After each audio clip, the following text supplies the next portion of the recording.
Hola, apreciados amigos. Un gusto estar con ustedes nuevamente. Está terminando el año. El Círculo de Escritoras de Villarrica también está terminando una etapa.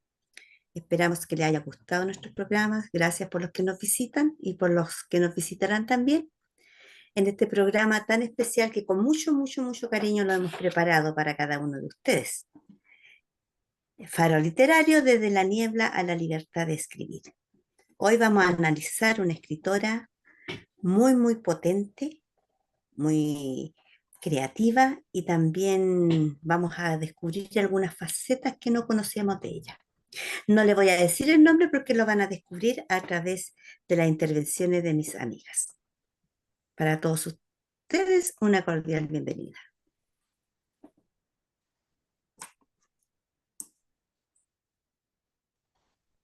Y le damos las gracias a Juanita por esta presentación.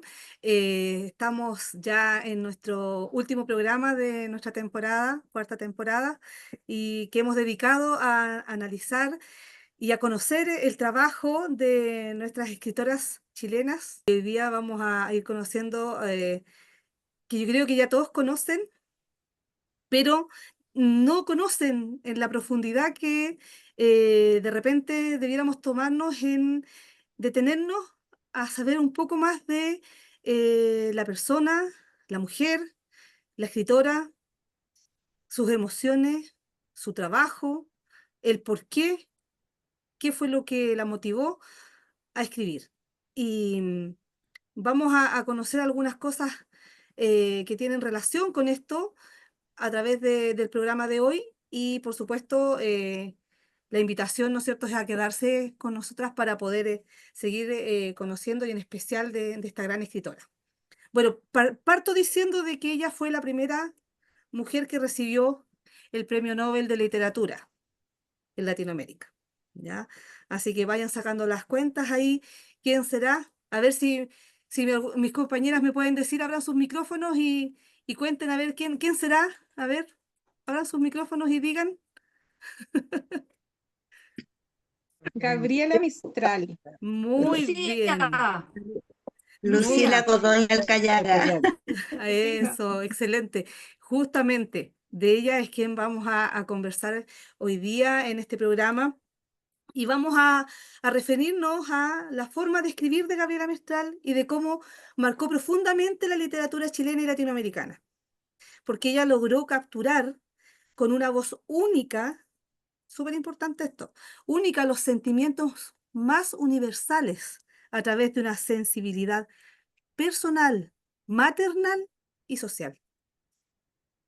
Gabriela Mistral rompió con los moldes de su época al incorporar en su poesía y prosa temas como el dolor humano, la infancia, la educación y la justicia social, reflejando una mirada inclusiva y compasiva que trascendió la frontera. Ella habló de los niños, ella habló de la injusticia social, de la mujer también, en tiempos donde esos eran temas que básicamente no se tocaban, porque en realidad no tenían mucha importancia dentro de la sociedad. Y hasta el día de hoy vemos nosotros cómo ese lenguaje que ella utilizó, ese lenguaje sencillo, cargado de imágenes y de simbolismo, ¿sí?, que le dio voz a los marginados, a los que necesitaban, ¿no es cierto?, atención, hasta el día de hoy permanece vigente, ¿ya? Y tenemos ahí su poesía innovadora, su poesía que tiene así como una musicalidad, su conexión con las raíces populares y la posibilidad de transmitir esa espiritualidad que ella fusionaba con la naturaleza, el amor y la lucha por el bien común. El texto, el trabajo de Gabriela eh, tiene una profundidad y una complejidad que a veces pasamos por alto porque estamos acostumbrados a escuchar, ¿cierto?, sus obras más conocidas, sus poesías que de niños aprendimos y que todavía quedan en nuestra memoria, pero hay que conocer un poco más de ella, del trasfondo de su vida, del por qué escribía lo que escribía. Ella no solo fue una pionera en la escritura femenina, sino que también una voz que defendió el derecho a la educación y la dignidad de quienes, de los más vulnerables. ¿sí? Y con eso dejó una impronta inconfundible, o sea, hay un Chile antes y después de Gabriela Mistral, o sea, es así. Ahora, Gabriela Mistral, ella eh, tiene un sello que es reconocible en todas sus obras, y es ese sello que aborda los temas de la maternidad, el amor, la muerte, el sacrificio, ¿sí? Y las experiencias femeninas, pero experiencias femeninas con un contexto universal, ¿ya? Tenemos, por ejemplo, una obra que es referencial a ella, que es Desolación, ¿sí? Que la escribió en 1922, y Ternura en 1924, que son ejemplos de qué cosa, de la sensibilidad hacia temas considerados femeninos, como el cuidado de los niños, el amor maternal, pero tratados con una profundidad que supera, ¿no es cierto?, estas etiquetas de género, es decir, que solo las mujeres tienen que hablar de esto, ¿ya? Hay un contexto histórico que menciona, que podemos ver reflejado en su trabajo, donde habla de una sociedad chilena, ¿no es cierto?, que está dominada por ciertas costumbres y pensamientos propios de la época. Nosotros aquí nos vamos a juzgar, son propios de la época, ¿sí? Y ella abrió camino a otras escritoras y defendió el rol de la mujer en la creación literaria y en la vida intelectual, que es sumamente importante. Gabriela Mistral fue una defensora del derecho a la educación. Yo sé que más adelante vamos a ir conociendo otros aspectos también de cómo ella influyó en eso, ¿sí? Porque ella consideraba que la educación era una herramienta poderosa para la transformación social y para el progreso de los individuos, de los más vulnerados, de los que más necesitan, ¿sí? Recuerden ustedes que la educación no cambia el mundo, cambia las personas que van a cambiar el mundo. Entonces, es como súper importante hacer esa referencia, y ella lo tenía muy claro, ¿ya? Ella trabajó como docente en distintas ciudades de Chile, también trabajó como docente en ciudades en México, ¿sí? Y aportó desde su perspectiva con reformas educativas. También ella se hizo eh, una promotora, ¿cierto?, a través de su trabajo para generar la voz de aquellos que no tenían voz, ¿sí? Ella tenía un fuerte sentido de empatía con los marginados, niños, mujeres, campesinos, pueblos indígenas. Sus textos siempre reflejan una profunda preocupación por la justicia social y la dignidad humana. Eh, y no podemos no mencionar obras emblemáticas que tiene Gabriela Mistral. O yo creo que todos hemos escuchado, ¿cierto? Todas íbamos a ser reinas, todas Ujú. íbamos a ser reinas. Habla de los sueños de quiénes, de las niñas pobres y sus expectativas truncadas por la realidad social, ¿ya? Todas íbamos a ser reinas. ¿Y qué pasaba con cada una de ellas? ¿Sí? Ella también, ¿no es cierto?, hace una gran contribución a lo que es la literatura chilena, pero esa literatura que tiene un fuerte compromiso social y una sensibilidad humanista.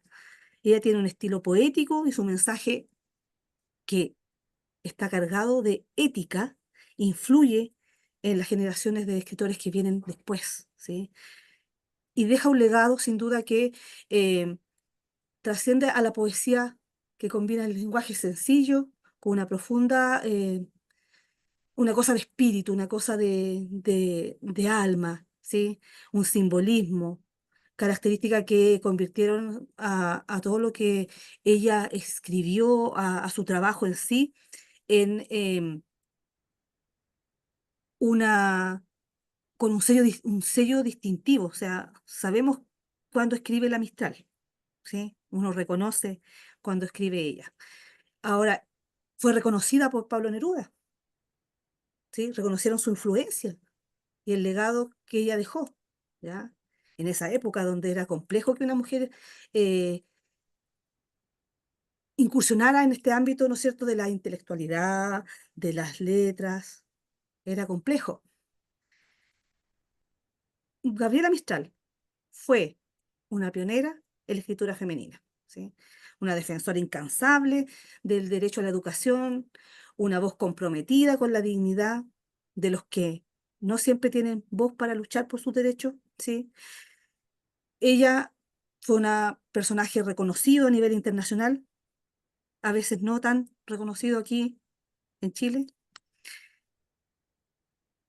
Esos reconocimientos internacionales y el impacto que tuvo su trabajo en las políticas educativas son reflejo del trabajo que ella realizó y que hasta el día de hoy nosotros vemos reflejado en lo que tenemos como lo que son tanto los programas con la incorporación de los textos de lectura y con la importancia que genera el trabajo que ella ha desarrollado y que permanece en el tiempo, porque yo creo que eso es bien interesante considerarlo cuando vemos que desde el tiempo que ella está generando textos hasta el día de hoy han pasado más de 100 años y seguimos leyendo a Gabriela Mistral.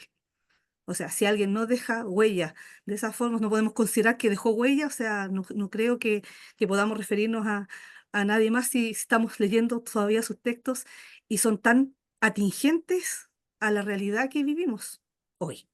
Así que invitados a conocer, sigan escuchándonos, síganos viendo, porque hoy día estamos como muy entusiasmadas a conversar de Gabriela, a conocer quién es Gabriela, cómo llegó a ser Gabriela, qué escribió, qué la motivó, conocer todos sus intereses, las penas de Gabriela, las alegrías de Gabriela, ¿sí?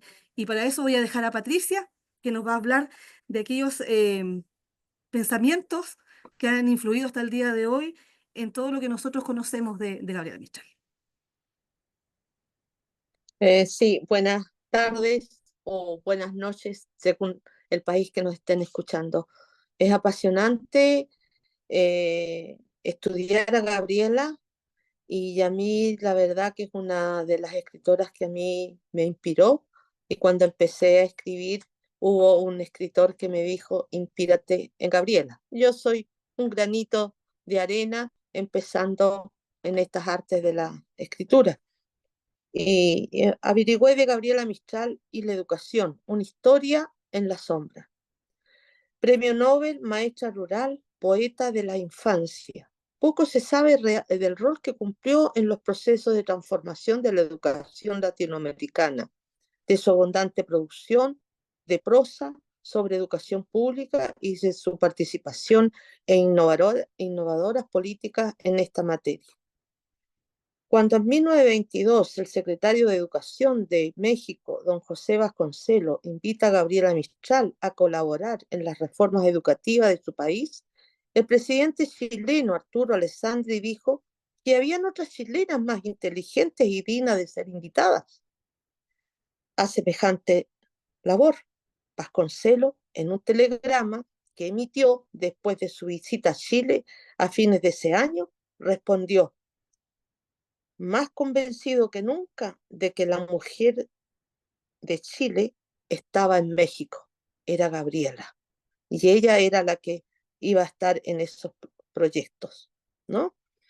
Mistral, nacida en Vicuña en 1869, se había trasladado a Traiguén, en la región de la Araucanía, en los años 1911, donde comenzó su recorrido de 11 años dedicado a la enseñanza en escuelas de diversas ciudades del país, como Antofagasta, Los Andes, Punta Arenas, Temuco y Santiago. Fabio Moraga, investigador asociado del Instituto de Investigaciones sobre la Universidad y la Educación de la Universidad Nacional Autónoma de México, la UNAM, cuenta que cuando Gabriela Mistral llegó a México, la hizo procedida de una gran fama y una enorme ascendencia intelectual. La poetisa chilena anduvo por gran parte del país para llevar su mensaje, en especial al campesinado, al indígena, para integrarlo en la nación. Por medio de la educación, elaboró libros, textos y contribuyó en la formación de las misiones culturales, grupos de profesionales intelectuales que capacitaban a profesores de comunidades rurales y aisladas en la campaña de alfabetización y en congresos de maestros normalistas y profesores de la época. Miren qué interesante lo que yo investigué de esta gran poetisa Gabriela Mistral. En México, Mistral puso en marcha las escuelas al aire libre, método en que venía trabajando desde los años en que fue profesor en Chile. Ibas a lugares bien apartados de la sociedad y les decía, lleven los niños tal día y tal hora a este lugar, y ahí educaba abiertamente. Esto lo hace en Chiapas, México, y fue un éxito. El paso de la poetisa por México se extendió hasta 1924. Tras este primer viaje al extranjero, el contacto de la Mistral con Chile fue escaso y distante. Lo que comúnmente se sabe de Gabriela Mistral es que es una maestra rural, abnegada, y que se le dio el premio Nobel, pero se sabe muy poco de su historia como pensadora, militante y gestora de una educación pública y democrática. Dice Leonor Reyes, académica del Departamento de Estudios Pedagógicos de la Facultad de Filosofía y Humanidades. Diego del Pozo, especialista en la obra de Mistral y autor de volúmenes por la humanidad, futura antología política de Gabriela Mistral, nos dice que la imagen masiva que tenemos de Gabriela Mistral en Chile es parte de una refundación de nuestras identidades culturales ocurridas en los años 1973 en Chile. Hay una relectura de la Mistral que se moldea en ese periodo de tal modo en que no sea incómoda para la discusión social. Entonces, Gabriela Mistral va a ser fundamentalmente la profesora rural, escribe piececitos de niños y toda otra historia alrededor queda en segundo plano. Con osadía y un dogma Mistral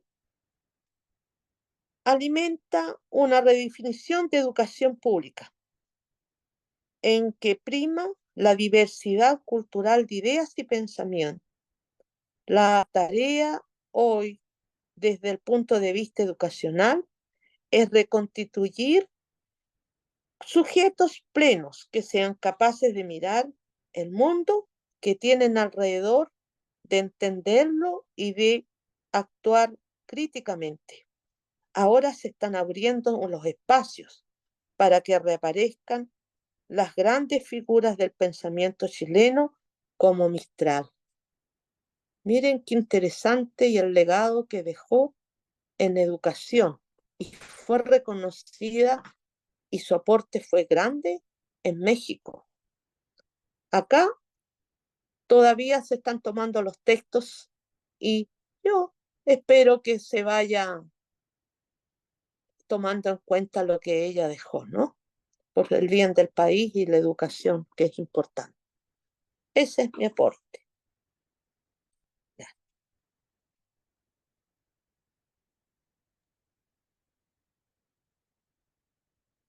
Gracias, Pati. Juanita, estás silenciada.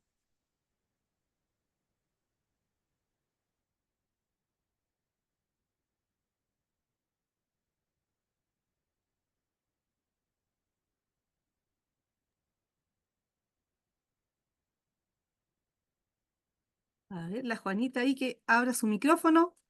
Juanita querida, estás con... Ahí sí Sí. te tenemos al aire, Juanita. Lo que pasa es que se me había ido un poquito el internet. Ustedes saben que esas cosas suceden cuando estamos en vivo.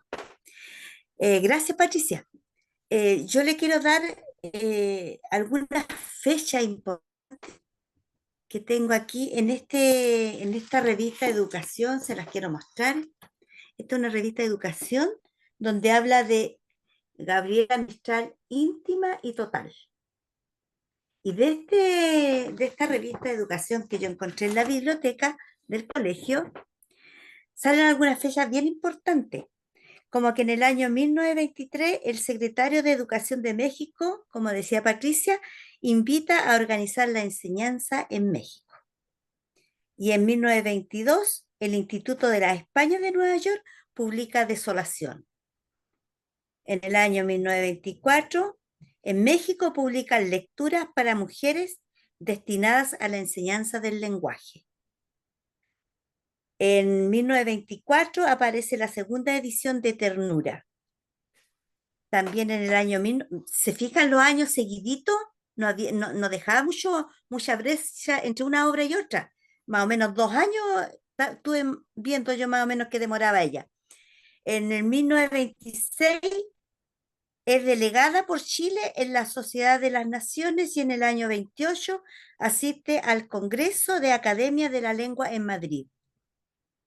En 1929 muere su madre Petronila Alcayaga y en el año 31 representante cultural de Chile en los consulados y embajadas de Nápoles, Madrid, Portugal y Lisboa.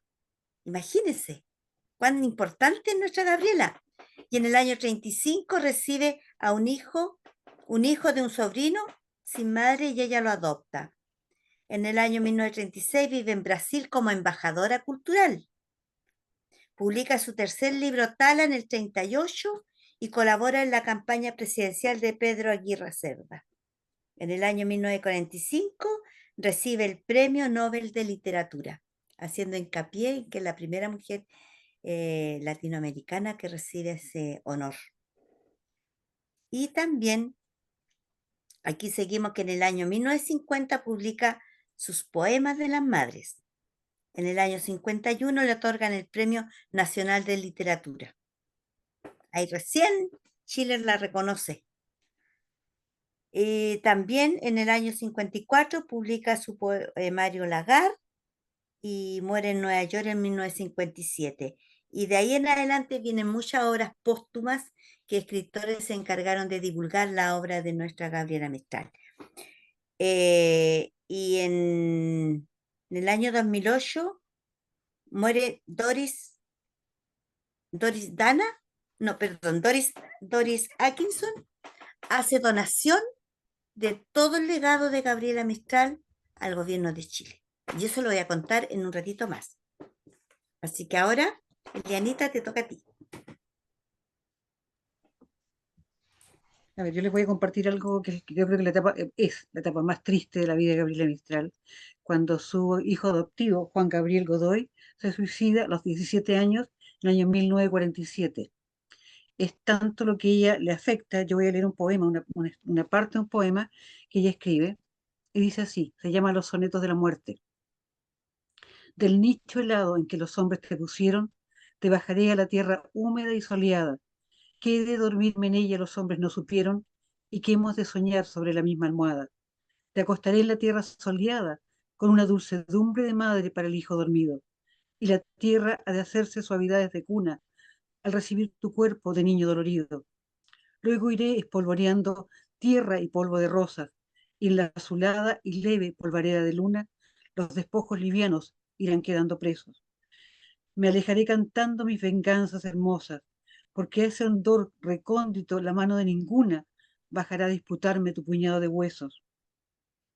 Este largo cansancio será mayor un día, y el alma dirá al cuerpo que no quiere seguir, arrastrando su masa por la rosada vía, por donde van los hombres contentos de vivir.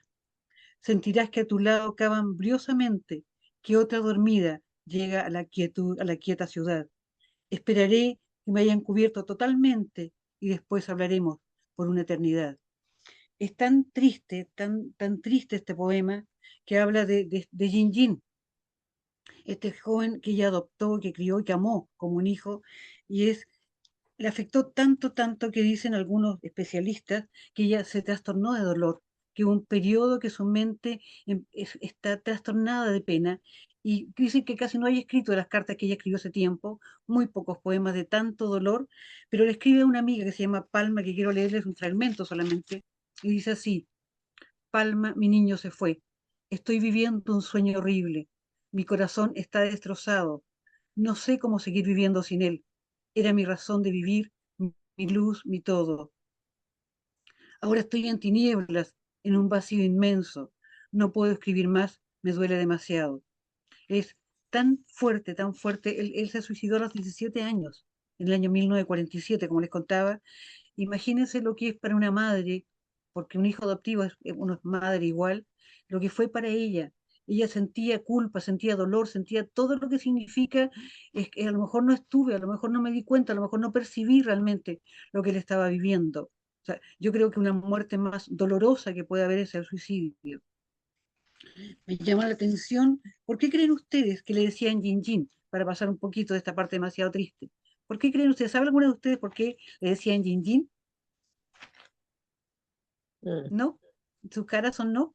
Ya. no. Es curioso, es muy curioso, porque él se llamaba Juan Miguel, pero él no podía decir su nombre, ¿ya? Entonces, cuando a él le preguntaban, ¿cómo te llamas? Él decía Jin. Así decía él, y aparece esto que es Jin Jin. Y sus restos de este jovencito fueron enterrados en un cementerio en Nueva York. Si ustedes leyeron, escucharon bien el poema que yo leí, una parte que dice que en algún momento van a estar sus cuerpos juntos bajo la tierra, los restos de Jin Jin fueron enterrados en Nueva York y en 1960 sus restos fueron exhumados y trasladados a Chile y enterrados junto a Gabriela Mistral. El sueño de Gabriela Mistral, muerte, por decirlo así, era que ellos estuvieran juntos bajo la tierra. En la misma tumba son enterrados los dos, en el cementerio municipal de Vicuña, en Chile. 3 años después de la muerte de Gabriela Mistral se cumple su deseo, que expresa en el poema que leí al comienzo. Dice, espérame, espérame que me hayan cubierto totalmente y después hablaremos por una eternidad. Es tremendo, ¿verdad? Uno se queda de repente con los piececitos de niño, con lo de las reinas, con lo que muchos poemas hermosísimos, pero este desgarro de su alma realmente a mí me impactó mucho. Por eso quería compartirle esta parte. Queda Mónica, la señora Mónica con nosotros ahora. Ay, qué difícil que pasar a hablar después de escuchar estos versos y así, con tanta tristeza, em, con eso que es característico de Gabriela Mistral, característico de traspasar de algo a lo mejor cotidiano o de algo muy profundo, que ella creaba poemas y esos poemas cuando uno los lee, hay que decir que le ocurren montones de cosas. Yo hoy día me quiero cambiar, quiero contarles de dos libros que en el fondo son recopilaciones que se hicieron después de su muerte. Una de ellas es Niña Errante. Es una recopilación de un montón de cartas, alrededor de 250 cartas. Están en el libro puntualmente Niña Errante. Y el nombre tiene su razón de ser, porque claro, nosotros en Chile conocemos a la poetisa, conocemos a aquella Gabriela Mistral que era la diplomática, aquella que viajaba mucho, aquella que representaba a nuestro país, em, pero desconocemos mucho de esa faceta personal de ella, de cuánto ella se relacionaba con otros, ya sea con otros escritores, pero también con el mundo político y con el mundo de autoridades de otras naciones. Y dentro de ese contexto, cuando yo conocí el libro de Niña Errante, lo encontré así como desordenado y me pasó que el Niña Errante está en la biblioteca municipal y yo recuerdo la primera vez que lo vi, trataba de entender un poco de qué se trataba y claro, me produjo algo raro. Yo decía, yo conozco a la Gabriela que es poetisa y que escribe poesía para niños, pero Niña Errante no tiene poesía, solo tiene cartas a distintas personas, como bien decía Nani recién, eh, dentro de Niña Errante están distintas cartas. Y dentro de esas cartas está justamente la que ella leyó, dentro de ese libro. Pero no hace tanto se hizo una nueva recopilación de estas cartas que, como bien dijo Juanita, fueron donadas, una vez que ella falleció, fue donado todo su patrimonio cultural de escritura y dentro de eso la Biblioteca Nacional resguarda la cantidad de cartas. Ella era asidua escritora de cartas. De hecho, hay un reportaje que a mí me gustó porque, de vuelta, digo, nosotros la conocemos como poetisa, pero hay que decir que ella escribió muchas, muchas más cartas que poemas, ¿ya? En cantidad, existen, el libro de Niña Errante tiene 240 páginas, tiene en cada página, porque las cartas no eran extensas, tiene 250 cartas ahí nomás. Bueno, y después apareció este otro libro que es un boom hoy en día, que esta también es una recopilación. Aquí también hay cartas que están en Niña Errante. Esta recopilación fue solo las cartas que hizo ella, no las que recibió, solo las que hizo ella a Doris. Eh, y dentro de ese contexto hay que decir que este es un libro bien gordito. Tiene una cantidad de cartas.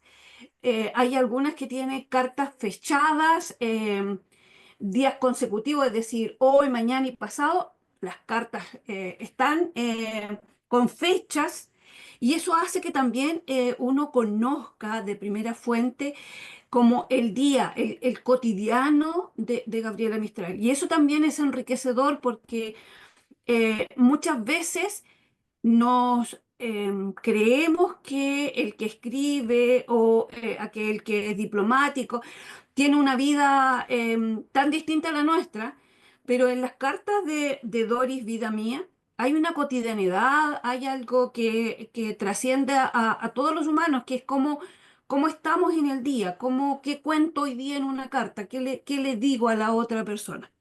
Y si bien es cierto, este libro puntual, el de Doris, vida mía, tiene muchas controversias porque no todos están de acuerdo. em, que se haya publicado, no todos están de acuerdo que se haya publicado así y que sea solo la recopilación de las cartas a Doris, porque ella escribía muchas cartas, no solo a Doris, solo que en este libro fueron la recopilación solo a Doris, y ahí también hay hartas cosas curiosas, por decirlo menos. Y dentro de las cosas que a mí en particular me llamó la atención en este libro, que me gustaría que todo aquel que tiene la posibilidad de leerlo, lo busque y lo lea, porque ve otro lado de Gabriela Mistral. Ese lado de repente que no es tan público, ese lado que hace que las emociones, como decía Nani delante, esas emociones que a lo mejor vive tan intensamente, no las pueda exteriorizar y no las pueda compartir con el resto, porque sufre de una manera distinta y especial, y eso hace que cuando uno lea sus cartas, uno humaniza más a esa poetisa, humaniza más a esa persona que escribió en el día, que le contó y que esperaba noticias y que las noticias no llegaban. Em, y eso hace que también uno, como lector me refiero, quiera indagar más y quiera llegar como al final, em, leyendo cada una de estas cartas, porque también quiere saber qué va ocurriendo en el transcurso. Son un par de años, para ser exacta, 5 años así fraccionados que tiene este libro, pero hay que decir que el contenido de las cartas es del día a día, ¿ya? De los sentimientos que tenía, de aquellas cosas que le eran cotidianas. A mí me llamó mucho la atención que, al menos en esta recopilación, hay muchas cartas que tienen que ver con esas cosas cotidianas, como me quiero comprar una casa, o quiero comprar una casa voy a viajar en esta fecha, voy a viajar a tal lugar en esta fecha. Y eso también es entretenido porque uno puede hacer una cronología de dónde viajó, cuánto tiempo estuvo, si volvió, si se encontró con alguien más.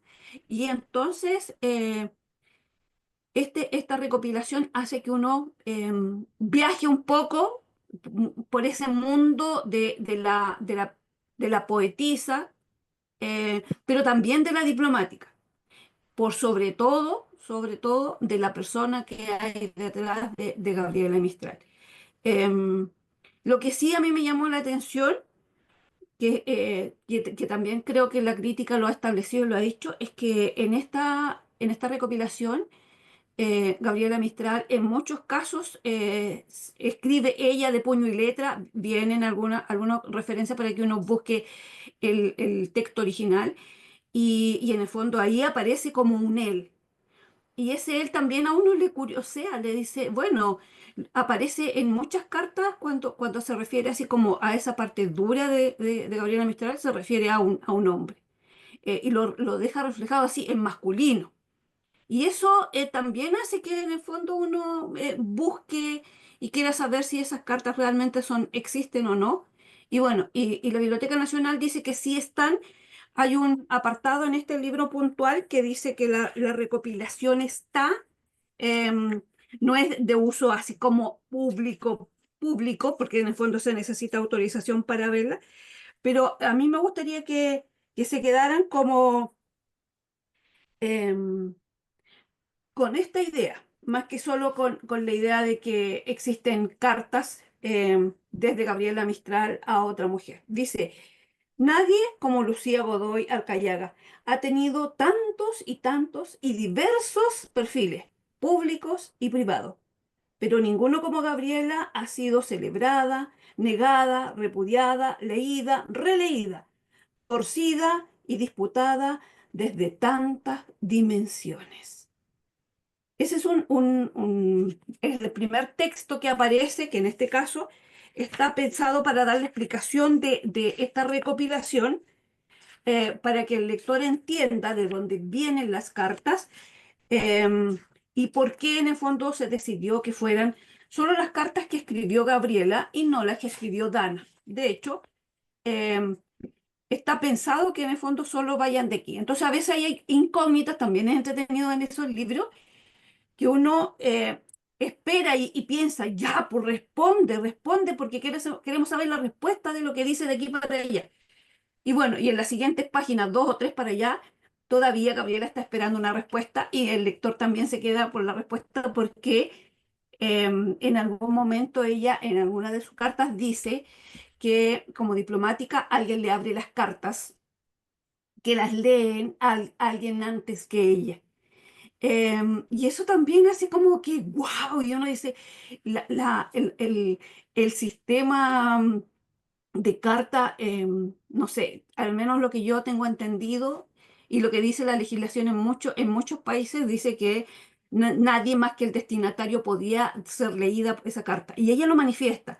Entonces también uno dice, bueno, si le cuento de aquí para allá que alguien abrió la carta, esperaría que la otra persona me respondiera y uno se queda ahí como esperando la respuesta. Bueno, en este libro no están esas respuestas porque no están las respuestas de las cartas de vuelta, pero también es entretenido porque uno curiosea cosas y que espera respuestas, y eso esperar de saber que va a venir una respuesta, y que a veces esa respuesta está implícita en la siguiente carta, también es entretenido porque hace que uno se quede metida en esos detalles cotidianos de las cartas que hacen que uno piense y diga, bueno, va a tener alguna respuesta más adelante, o cuando le decía que viajaban en tal fecha para que se encontraran en otra parte, es saber si se encontraron o no, y después en un par de meses más adelante hace referencia que sí efectivamente se encontraron o que no se encontraron.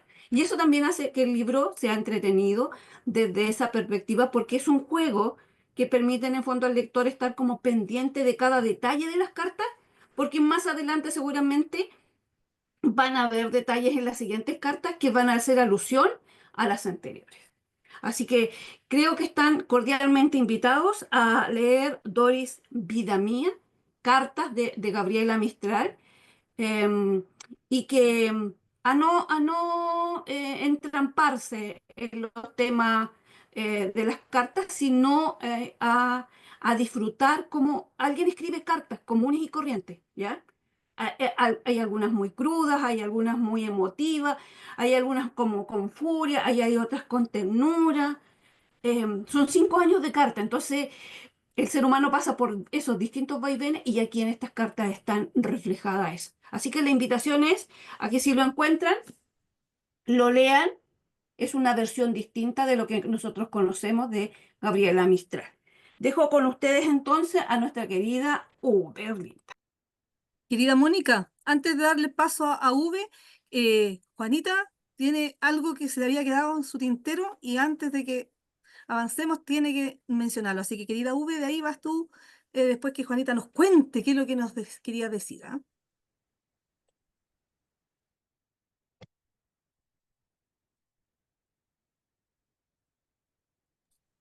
Yo en la intervención primera estuve hablando de fechas. Ahora voy a hablar de un hecho que dice de regreso a casa, que también está en la revista que les mostré.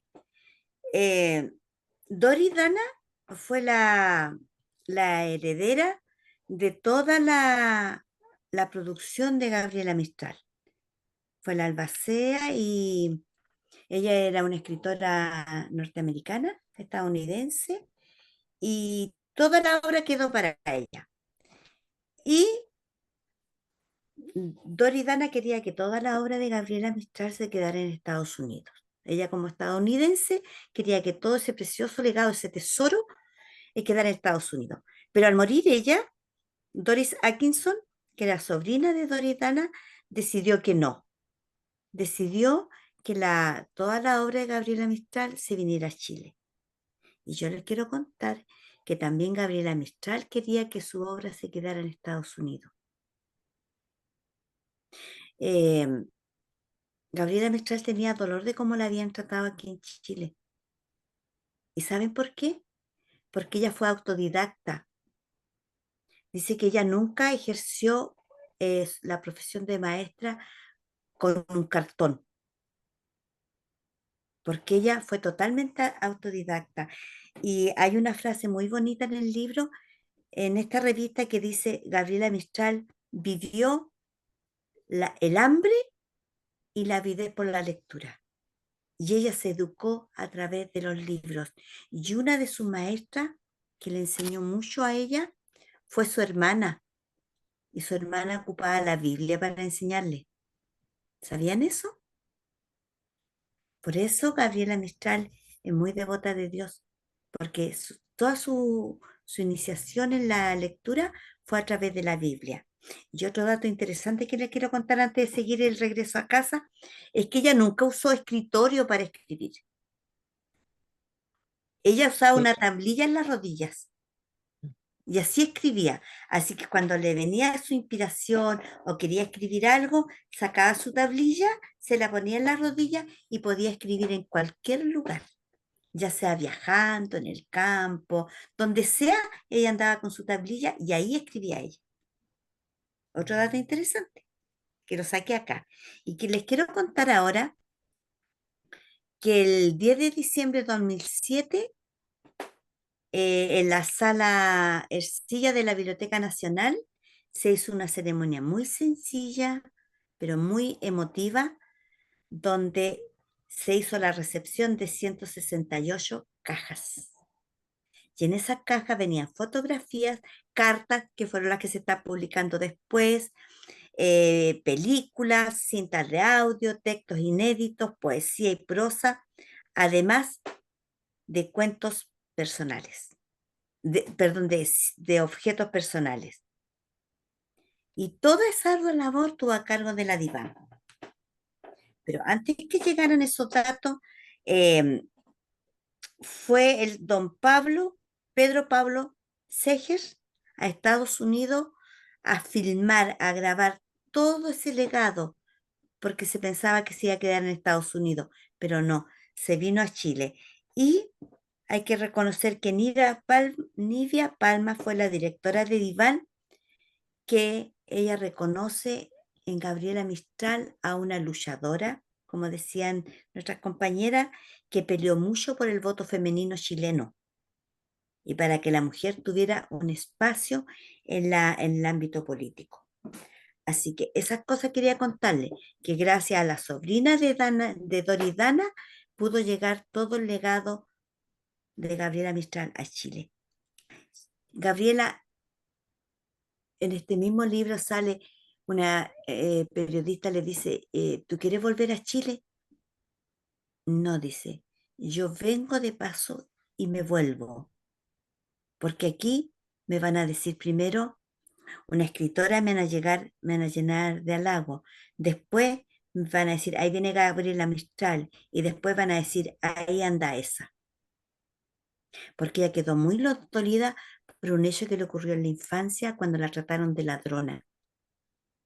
Porque ella empezó a trabajar en una escuelita de ayudante de su madrina y le hacían que ella repartiera las hojas que mandaba el gobierno. Claro, Mm. la hermana de ella también era profesora de Gabriela y ella le regalaba hojas. Y como era muy tímida ella, muy tímida, las compañeras de su curso le arrebataban las hojas y después cuando la madrina se dio cuenta que por qué se había terminado el material, le dijeron, Lucila se las robó. Y la madrina, sin mediar ningún tiempo de espera, fue a la casa de Gabriela, que en ese tiempo era Lucila, todavía no era Gabriela, y encontró, claro, cientos de gajos de hojas, pero a ella se le regalaba a la hermana y un caballero que lo que la quería mucho y siempre le regalaba lápiz y le regalaba hojas.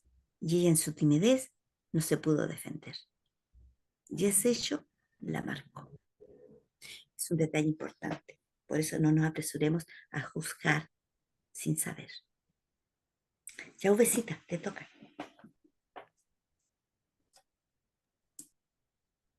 Hola, hola, muy buenas noches. Bueno, esta vez me tocó al final. Ha sido muy interesante escuchar a cada una de mis compañeras porque todas han contado cosas muy interesantes de esta gran escritora. Yo quiero contarles hoy día que cuando yo hice mi primer poemario en el año 2021, estamos hablando de Gabriela. Ustedes dirán, ¿por qué quiere hablar de ella? Lo que pasa es que yo me inspiré mucho en ella porque siempre la he admirado. Ella es chilena y yo quise escribirle, ¿ya? Con respeto, por supuesto. Y esta es la poesía que yo hice para ella. Se llama Lucila Godoy Alcayaga. El cielo del norte fue testigo del nacimiento de una gran estrella, pero ni en sueños nunca imaginaron el alcance que tendría con sus letras. Como piedra preciosa sin pulir, nació en Vicuña, en hogar humilde, heredando de su padre aquel talento, versos con amor sublime. Con hábil maestría entre sus diarios, fue plasmando una a una sus vivencias, y jamás nunca le tembló la mano para hablar de justicia en esa época. Toda entera era poesía, navegaba en sus venas rimas, versos. El colosal talento que tenía la enaltecía una vez más en cada cuento. Bueno, es un poquito más larga, pero un poco eso, mi admiración por ella. Y hoy día quiero no romantizar este poema que ella escribió y que ya han mencionado mis compañeras, Piececitos de Niño.